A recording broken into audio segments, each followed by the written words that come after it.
Assalamualaikum warahmatullahi wabarakatuh. Balik lagi bersama kami di Gibran Day. Dan mungkin Anda semua sudah tahu bahwa Hasto Kristianto telah ditetapkan menjadi tersangka namun tidak ditahan meskipun sudah dilakukan penyelidikan ulang oleh KPK. Dan ini seolah menambahkan kesan arogansi dari mereka yang mereka seolah tengah berada di atas angin karena tidak ditahan oleh pihak KPK. Dan tentu saja debat kusir, debat sengit pun terjadi. Dan ini debat benar-benar menimbulkan tensi tinggi di antara kedua belah pihak. Tentunya kita memang tidak membenarkan segala bentuk pelanggaran hukum yang dibuat, namun kita ingin menantikan bagaimana hukum itu bekerja seadil-adilnya untuk menindak mereka yang memang melakukan kesalahan di Republik ini. Dan kali ini elit PDI Perjuangan atau juru bicaranya terlibat debat sengit dengan kubu Prabowo, dan tentunya ada momen yang paling epik, skakmat, dan tidak berkutik. Langsung kita simak bersama-sama, lalu komentari di akhir video. Dalam konteks perlawanan ya terhadap kriminalisasi politik, maka Mas Hasto juga memiliki cara untuk melakukan perlawanan. Termasuk dan dalam konteks pemberantasan korupsi, tadi saya menyampaikan ketika kasus korupsi itu hanya tebang pilih, ya. Hanya tajam kepada PDI Perjuangan, padahal bukti-bukti yang ada di pengadilan fakta hukum itu nggak ada. Nah, tapi tumpul kepada yang lain, maka waktunya kita bisa bongkar-bongkaran kasus korupsi yang benar-benar melibatkan pejabat negara. Ini skandal pejabat nih mau rujuk nih, artinya itu kasus korupsi ya? Kasus nggak ada kaitan korupsi, sama keluarga. Penyalahgunaan kewenangan, kemudian juga penggunaan hukum sebagai alat untuk membunuh, menyerang lawan. Jadi bukan aib pribadi dalam artian bahwa kehidupan pribadinya bukan. PDI Perjuangan tidak tertarik untuk bicara isu-isu personal dan isu-isu pribadi seseorang. Tapi kita mau fokus benar-benar, kalau ini adalah serangan politik, maka ini kita akan bisa melakukan perlawanan politik. Kemudian kalau ini isu hukum, kita juga bisa melakukan perlawanan hukum. Dan itu semuanya Dan itu semuanya terkait dengan kasus hukum yang pembuktiannya PDI Perjuangan punya.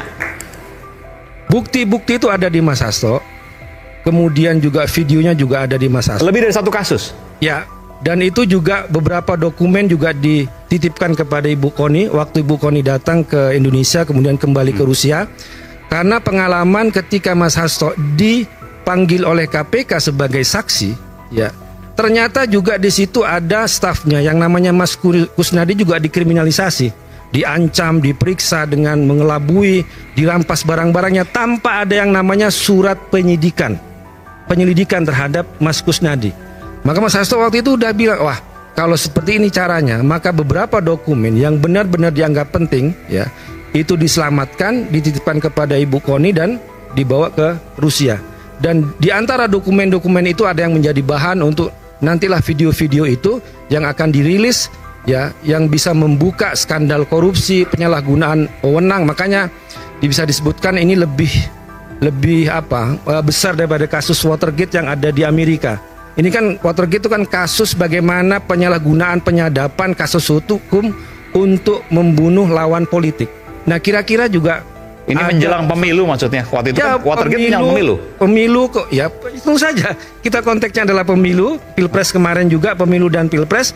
Kemudian setelahnya dalam konteks juga adalah Pilkada, dan juga sebelum-sebelumnya bagaimana hukum itu dipakai untuk mengkudeta pimpinan partai politik yang menjadi umum. Iya. Kalau pemilu kenapa kemarin waktu MK tidak dikeluarkan misalnya? Sebagian, katakanlah, tidak semuanya.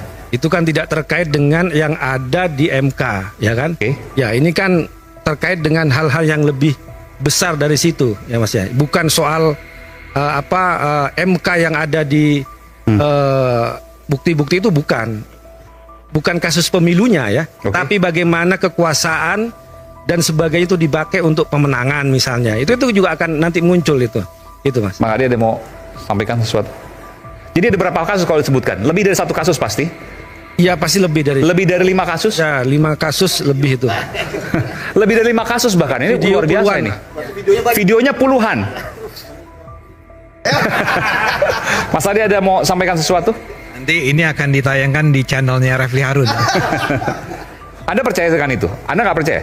Lah, kalau itu dinyatakan oleh Mas Hasto sendiri, oleh Bu Kony, oleh sekarang Guntur Romli, ya saya harus percaya dong. Oke. Kan orang yang mengatakannya adalah orang yang mengatakan kami punya bukti-bukti tersebut. Kami sudah buat video-video tersebut. Justru saya sebagai warga negara dan saya rasa kita semua, bahkan penonton televisi, itu mau menunggu sekarang. Itu adalah sebuah informasi yang sangat penting. Bahkan Bu Kony kan menyebutnya sebagai bom waktu akan meledak.